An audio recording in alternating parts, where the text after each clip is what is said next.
Драги мои, на мој огромно задоволство разговараме со доктор Владимир Трајковски. Станува збор за човек кој што секогаш е тука на располагање за совети кога станува збор за аутизмот. Во денешно време за жал се соочуваме и со тоа, нели, со аутизмот. Немаме некоја поточна дефиниција за аутизмот, но имаме многу корисни совети кои што може да помогнат на родители кои што се соочуваат токму со аутизмот. И на мој огромно задоволство сакам пред се да му се заблагодарам што е дел од мојата емисија и добре дојдовте, докторе. Добро ви најдов, благодарам за поканата. Еве, одамна не сум гостувал на некоја регионална телевизија што го покрива градот Штип и со задоволство ја прифатив вашата покана.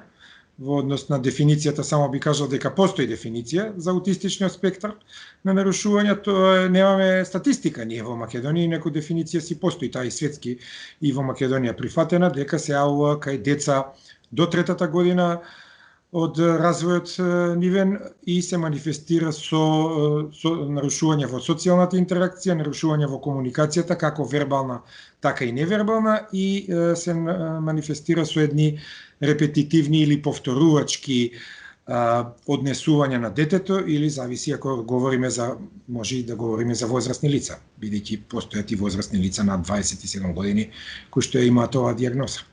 Така, да, поточно сакав и тоа да ве прашам, кога се појавува, знаеме нели дека е до третата годишна возраст, кои се симптомите, како ние да препознаваме дека детето има аутизам? Например, да не ги сокриеме нели тие симптоми, бидејќи нели не сме сигурни. Знаеме дека станува збор за комуникацијата, дека не се врати на своето име кога го довикуваме, ете и социјализацијата, дека не сака толку многу да комуницира со други дечиња. Кои се оние симптоми кои што како родители треба да се знаат, нели, да се препознаваат? Има мноштво на симптоми со кои што родителите би можеле уште од најраниот развој, значи уште во оние први 6, 7, 8, 9 месеци на развојот да го препознаат. Тоа се, например, детето обично не се одзива на неговото име, многу ретко се смее, со своите рачиња не тргнува кон родителите за да го кренат во раце, или го нема она протодекларативно покажување што го кажуваме ние професионалците што се занимаваме со аутизам, значи да покажува кон одредени предмети. Исто така, обично нема квалитетен поглед очи со очи, не го задржува погледот кога ќе го довикнете на име, или ако го задржува со неговите родители или баба, дедо, најмногу една секунда, што ние аутизмолозите не го сметаме за квалитетен поглед. Значи, за квалитетен поглед очи во очи треба детето да ве погледне најмалку 3 секунди, да речеме, и да го задржи тој поглед и да има една квалитетна интеракција. Дали е таа вербална или невербална. Обично немаат двосложни зборови, може да прозбори мама, тато, но тоа до првата година, но тоа исто така не е квалитетно и го немаат она брборење и баблинг. И тука кога би сакал да потенцирам за вашите ценети гледачи дека нема две исти деца со иста дијагноза аутизам. Значи сите овие симптоми што ги кажувам, кај некој деца може да ги има, кај некој да има половина од нив, а пак да е дијагнозата аутизам или аутистичен спектар на нарушување по-ново. Исто така, овие деца, например, малце кога ќе она што сакав да го надополнам, ако дете се развива нормално 3 години, например, во 5-та или 6-та година не може да добие аутизам. Значи тоа мора да се јави во првите 3 години од животот. Потоа, кога детето си игра, еве, пред емисијава да ја снимаме, јас имав по Skype прегледи, сега поради COVID пандемијата, имам советодавни и дијагностички прегледи на Skype и имав дете на 2,5 годишна возраст, кое што ги реди играчките во низа. И тоа е типично за многу деца. Не сите деца, но има голема група на деца кои што играчките, наместо да си играат со нив, тие ги редат во една низа како редица, како вовче, и тоа е еден од типичните знаци. Исто така, машките деца, например, автомобилчето, наместо да го возат по подот, или по тепихот, или по паркетот, тие го вртат тркалото и тоа нив ги стимулира. Значи, само тркалото го вртат безброј пати во текот на денот, потоа имаат симптоми, ако веќе имаат развиено говор, ехолалија, повторуваат едните исти зборови, или имаат симптом на ехопраксија, повторуваат некои движења, вакви со рацете, нетипични движења, или безброј пати во текот на денот можат да повторат, например, последниот збор, или што сте го кажале вие, ако ги прашувате во прашална форма, знаат и тие да ви одговорат. И често пати, ако имаат говор, го користат второ или трето лице, особено еднина, наместо да кажат јас сакам чаша со чај, тие велат сакаш чаша чај, например. Тоа што сте го прашале, сакаш чаша чај, тој ви одговара или таа, тој сега кажав мошне махинално, бидејќи 4 пати почесто машките деца се засегнати од оваа диагноза за разлика од девојчињата. Така. Доктора, знаме дека родителите се жртви за своите дечиња и кога некој родител ќе се соочи со дете со аутизам. Кој е оној совет кој што треба да му се даде? Како да продолжи понатаму, бидејќи знаеме нели дека што значи родителството, што значи да се биде родител и секако се соочуваат со некои нови предизвици кои што и ним самите нели не им се познати. Како да се докаже на детето и пред се дека не е само, дека е сакано и како родителите да го имаат тоа трпение и сила? Да, ова прашање е на позитивно родителство на кое што јас имам и доста објавувано трудови, а и имаме нели објавено приечник како Македонско научно здружение за аутизам, кој што се нарекува Подршка на социјални вештини и позитивно родителство. Беше објавен во јули минатата година. Објавен на 3 јазици, македонски, англиски и албански јазик, со подршка на канцеларијата на УНИЦЕФ во Македонија. Родителите се главната оска во давањето на подршка покрај нас професионалците. Родителите се скоро 24/7 заедно со нивните деца и на нив мораме ние професионалците да им даваме психосоцијална подршка. Значи таа психосоцијална подршка обично ја даваат или психолозите, или социјалните работници, или понекогаш поретко докторите по медицина, како што сум јас, кои што имаат сознанија од аутизмологијата и мораат да ги мораат целата своја енергија да ги насочат на што поприфатлив начин да ја прифатат, затоа што има многу родители кои што тешко се справуваат и може да западнат во анксиозност или да станат вознемирени, невротични или па дури, не дај Боже, да дојде да западнат и во депресија. Значи сето тоа не е пожелно, затоа што ако се родителите во депресија, тогаш многу тешко ќе можат да му се најдат на собственото дете. Значи родителите мора да бидат поддржани од општеството, поддржани од заедницата, поддржани од нас професионалците и тие мора да му пружат многу љубов на собственото дете и многу енергија. Јас во една од моите книги во монографијата Аутизам која што издадов 2004 година, во последното поглавје велам дека еден од родителите треба да стане неформален студент за аутизмот. Значи треба доста да трага, да чита, сега нормално дека тој не може да знае колку професионалец, иако среќаваме ретко во Македонија да има родители кои што на вистина се добро подучени, читаат доста литература на македонски, на англиски јазик, на други светски јазици, следат доста веб страници. Сега тука кога сме кај веб страниците, морам да ги советувам родителите да читаат исклучително evidence-based medicine или медицина базирана на докази и факти базирани на докази, да не читаат некои веб страници таму кои што не се со докажани научни извори, туку на вистина да се тоа трудови, издржани научни трудови кои што се peer review или рецензирани трудови и веб страници кои што припаѓаат на универзитети или припаѓаат на сериозни научни здруженија како што е нашето здружение кое што постои скоро 21 година. Така да родителите на вистина треба да избегнуваат стресни состојби.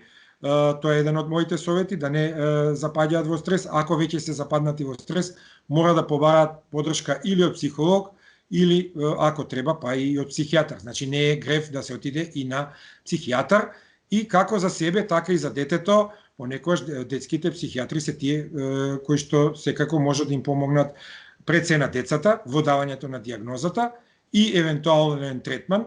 Понекогаш треба, значи тоа што сакав да го кажам, и медикаментозен третман кога се навистина многу вознемирени, агресивни, со предизвикувачко однесување, тогаш ќе мора да се даде и некоја таблета од типот на рисперидон и така натаму. Психијатрите нели тие ги даваат лекови, така што навистина мора да се поддржи.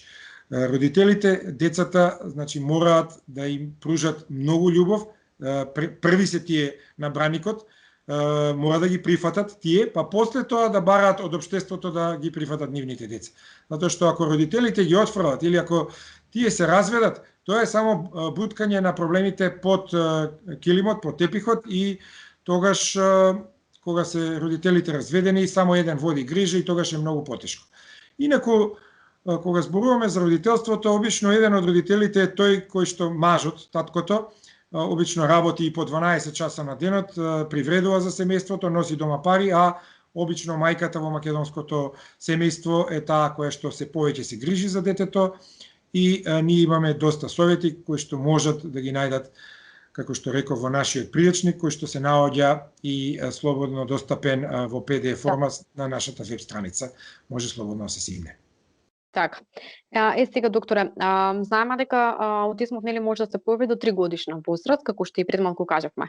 Но кои се причините за да се појави аутизмот? Дали станува спор за генетиката? Причините, да, токму така, се мултиетиолошки и пред се генетската предиспозиција е доминантна.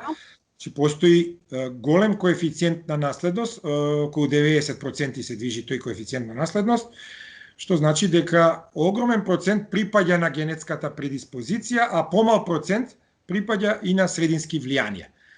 Так. Мора родителите да не го сваќат тоа буквално како оние Менделови принципи што сме учеле по биологија според Грегор Мендел, основачот на таткото на генетиката, дека мора некој да има. Не мора да има некој во семејството што има аутизам, па сега и нивното дете.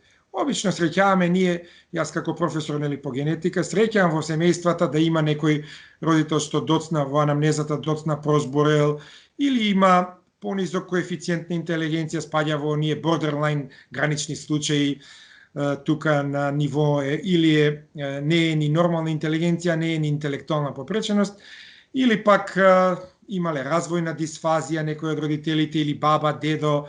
Секогаш среќаваме да некој еден од родителите влече некакви гени и сега родителите не смеат заради тоа да се обвинуваат кој е виновен. Нема виновници, затоа што никој не знае од нас какви гени ќе наследи и од кого ќе ги наследи, а понекогаш може да се случи и да настапи и мутација, деново што ја велиме ние, што се занимаваме со генетика, значи во јајцеклетката или во сперматозоидот на таткото или во јајцеклетката на мајката може да настапат нови мутации, особено ако таткото е над 40 годишна возраст или мајката зачнува дете над 35 годишна возраст и тогаш може за прв пат кај тоа дете да се јават симптоми на аутизам и средински фактори. Во средински фактори тука се широка лепеза. Например, вирусни инфекции за време на бременоста на мајката со рубела вирусот, тоа е на црвенка, позната во народот, потоа цитомегаловирусот, херпес гениталниот што го има на гениталиите мајката, може да биде пренесен на детето и да го оштети неговиот мозок, потоа перинатални породилни трауми, гинекологот акушер со акушерката ако направат некакво премногу форсирано породување, па со клешти, форцепс или со вакуум да направат некакви крварења во мозочето на новороденото. Потоа рани постнатални инфекции, менингитиси, енцефалитиси, воспаление на мозочните обвивки, на самиот мозок. Во првата година, втората година од животот исто така се доста голем ризик фактор за да на една лоша генетска основа бидат триер или откочуваш. Значи, аутизмот се наследува на еден полигенски начин или мултифакториално, тоа е исто, што значи дека во неговата етиологија учествуваат генетски фактори во интеракција со некакви средински фактори. Значи, ги наброив главните, во средински фактори има и ред други кои што ги имам објаснето ја во мојот учебник објавен во 2011 година, аутизам и первазивни развојни нарушувања. Така, и го споменавме нели прирачникот кој што навистина ќе биде од голема поддршка и потреба на оние родители кои што се соочуваат со аутизмот, сите оние корисни совети кои што може нели да ги имат во своите раце. Доктора, спомнавме дека сепак проблем може да представуваат и спиењето и исхраната, па совети околу ова. Да, спиењето и исхраната представуваат мощне голем и сериозен проблем. Ние во овој месец одржавме 2 вебинари посветени за родителите кои што беа слободни, нели бесплатни, И сега на 2 април и на 7 април планираме уште 2 вебинари на кои што токму јас говорев за исхраната и за нутрицијата и за проблеми во спиењето.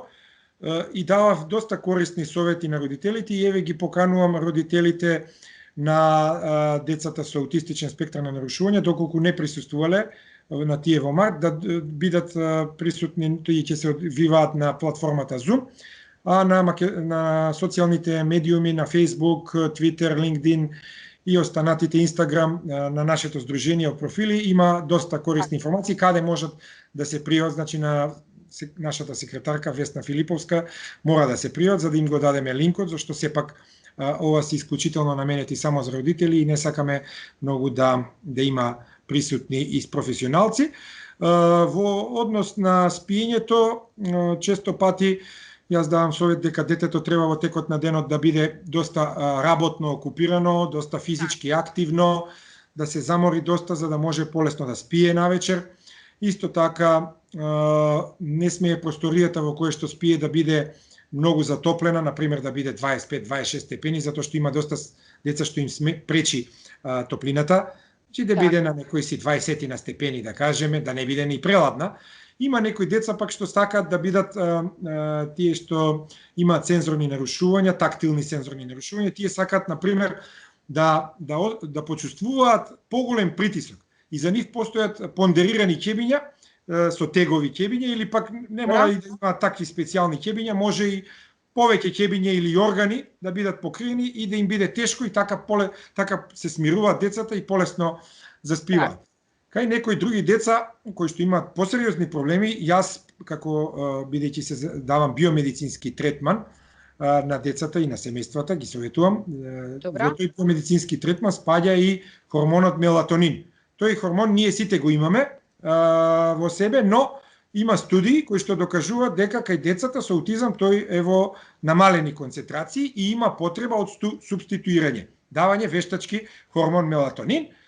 Сега многу поретко се избегнува например давање, јас обично избегнувам, но ако мора, ако детето е превознемирено, тогаш се иде и на медикаментозна терапија, значи давање многу поретко на тие седативи, хипнотици, значи кои што треба исклучително, тука не сме родителите на сопствена рака, мора исклучително со доктор, а уште подобро ако е тоа и детски психијатар, значи кој што си ја знае работата и да препише правилни дози на некои од тие антипсихотици или седативи и така натаму, хипнотици, за да може детето полесно да заспие, затоа што само дете кое што е добро наспано, а најмалку треба да спие 8 до 10 часа, може следниот ден да биде функционално во градинка или на училиште и да учи нови поими, нови вештини, инаку ќе биде пренервозно, ќе не може да следи настава ако се работи за училишно дете, значи мора. Тоа е во однос, вака најкратко, бидејќи емисијата нели е ограничена.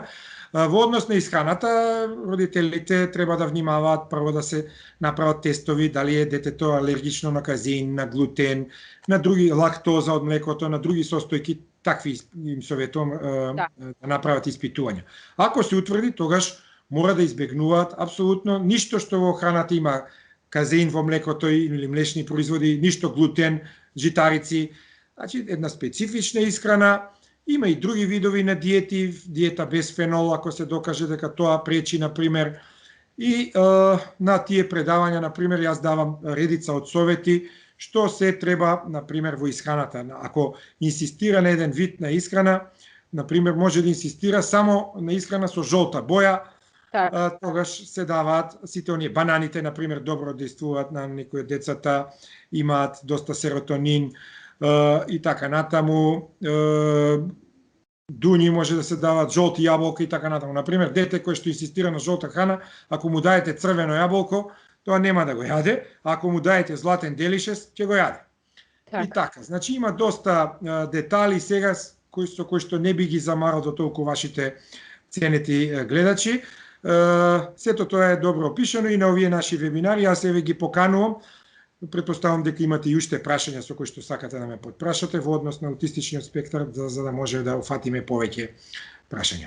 Така, сега доктора, при самиот крај да споменаме дека 2 април е ден на аутизмот и има уште една значајна дата, 19 април. Може ли да ни кажете повеќе детали да ги информираме нашиве гледачи, но секако, нели, секако пак ќе позборуваме, како што кажавте и вие самиот, дека има многу теми кои што се поврзани со аутизмот. Ние сме тука да им помогнеме на родителите, вие сте тука да им помогнете со советите кои што и со тие совети дека имаат вашата поддршка. Така, јас навистина сум благодарен на вас новинарите и водителите на овие емисии, особено во последните 10 години. Иако во почетоците кога ние во 2000 година го креиравме Македонското научно здружение за аутизам, немаше толкова голема заинтересираност од страна на вас новинарите и водителите на емисии, но сега во последно време навистина постои огромен интерес и вие давате огромен придонес во подигнувањето на јавната свест. 2 април е светскиот ден за подигнувањето на јавната свесност и тој е донесен нели од Светската здравствена организација и тој се чествува и ние меѓу првите, ние први во Македонија, уште во некаде 2001, се извинувам, во 2011 година, а во 2007 е востанено и датум, почнавме да правиме масовни настани каде што вклучувавме естрадни звезди. Вашиот сограѓанин господин Јоце Панов тука би го истакнал, помогна, значи без да бара надомест, пееше на една манифестација пред споменикот Мајка Тереза и ред глумци се вклучи од Скопскиот драмски театар, значи навистина со поддршка на тогашниот градоначалник на општина Центар направивме една голема манифестација каде што од тој момент навистина го свртевме вниманието и на родителите и на локалната самоуправа. Исто така имам за општина Штип одржано со поранешниот ваш градоначалник една голема трибина во општината Штип, каде што исто имаше присутни локални медиуми и беше покрен тој настан. Значи на 2 април ние ќе одржиме како здружение еден од нашите вебинари, потоа на 7 април исто така имаме каде што корисни совети, јас и две мои колешки, тука ќе ги споменам магистар Ивана Василевска Петровска, подпредседателката и секретарката на Здружението Весна Филиповска, кои што ќе зборат за социјални вештини. И тие вебинари се исклучително наменети за родителите. А потоа, на 19 и на 26 април, почнуваме серија вебинари кои што ги нарековме светските експерти за аутизмот, гости на Македонското научно здружение за аутизам и ни гостуваат, например, на 19-ти, тој е професор доктор Фред Волкмар, кој што е главен и одговорен уредник на светското списание за аутизам и развојни нарушувања, кој што има највисок фактор на влијание или импакт фактор од сите списанија во областа на аутизмот. А потоа ни гостува професор доктор Мануел Казанова на 26 април, кој што ќе збори за една нова метода, навистина буквално е кремот, да се изразам со еден спортски речник, тоа е како да ги донесете тука Роналдо, Меси и Мбапе да играат со Вардар, например. Ете така, малку, значи тоа се навистина светски имиња кои што вложуваат своето време и сето тоа ќе биде бесплатно преку Zoom платформата и бидејќи ќе биде ограничено на 100 учесници, а ја верувам дека ќе имаме и повеќе, истото ќе се пренесува и на нашата Facebook страница на Македонското научно здружение за аутизам, бидејќи очекуваме дека ќе имаме повеќе 100, да не бидам погрешно сватен, можеби и над 1000 гости кои што ќе бидат заинтересирани и професионалци од медицината, од дефектологијата, психологијата, и секако очекувам и родители, а можеби и некои од вас новинарите ќе го проследи тие настани. Па потоа следуваат во мај-јуни исто така други гости, ќе имаме и од Холандија, од Италија ќе имаме гости, од Велика Британија, од Шведска, од Каролинска институтот, од Кингс Лондон институтот, коледжот од Лондон, значи тоа е еден од најпрестижните универзитети во Лондон. Таму ни доаѓа професор доктор Тони Чермен, кој што има, например, околу 45.000 цитираности на Google Scholar. Овој професорот Фред Волкмар има 60.000 пати е цитиран, значи тоа се врвни научници и професори. Многу убаво кога се знае дека си има поддршка од некој кој што со сите овие совети може да помогне за да се истражи, да се има сила и храброст, се разбира. Доктор, јас сакам да ви се заблагодарам за одвоеното време, со задоволство, значи ќе бидеме дел од сето тоа, со задоволство ќе ги пренесуваме сите оние корисни совети кои што вие како доктор сакате нели да ги упатите до сите оние родители кои што се соочуваат со аутизмот. Знаеме дека животот е непредвидлив и не знаеме што не очекува, но знаеме дека како што кажав е многу побава кога ќе имаме поддршка и на кого ќе можеме да му се обратиме. Вие сето тоа го правите со задоволство. И благодарение на вас има многу родители кои што знаат што треба да направат и стимне голема поддршка. Мене ми беше уште огромно задоволство кој што бевте дел од мојата емисија. Ви посакувам се најдобро и чувајте се. Да, ви благодарам јас за поканата, ви посакувам вам лично успешна кариера, многу здравје, да се чувате и вие и вашите почитувани гледачи да се пазат во овие тешки ковид времења. Пријатно се него